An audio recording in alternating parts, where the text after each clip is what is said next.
বুধবার মধ্যরাতে আজিকর হাসপাতালে হামলার ঘটনার অভিযুক্ত কয়েকজনের ছবি প্রকাশ করে এবার সন্ধান চাই পোস্ট কলকাতা পুলিশের।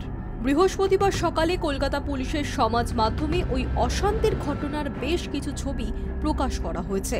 তাতে বেশ কয়েকজন পুরুষ ও মহিলাকে লাল গোল দাগে চিহ্নিত করে তাদের সন্ধান চেয়েছে পুলিশ। সমাজ মাধ্যমে একটি পোস্ট করা হয়েছে কলকাতা পুলিশের তরফে, যেখানে লেখা হয়েছে সন্ধান চাই।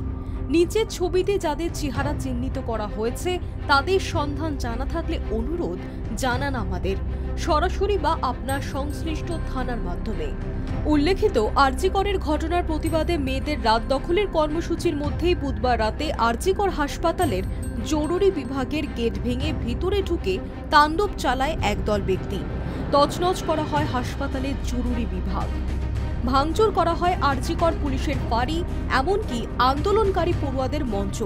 পাশাপাশি পুলিশের গাড়ি ভাঙচুর এবং পুলিশ কর্মীদের উপর হামলাও চালানো হয়েছে। হামলাকারীদের ছোড়া ইটে মানিকতলা থানার ওসি জখম হয়েছেন। ঘটনায় পুলিশ কেন প্রথমেই সামাল দেয়নি পরিস্থিতি, এই প্রশ্নই যখন ঘুরপাক খাচ্ছে তখন সমাজ মাধ্যমে পোস্ট করল কলকাতা পুলিশ। ঘটনাস্থলের বেশ কিছু ছবি পোস্ট করে কয়েকজনকে চিহ্নিত করা হয়েছে, সঙ্গে বলা হয়েছে সন্ধান চাই। Hi news network.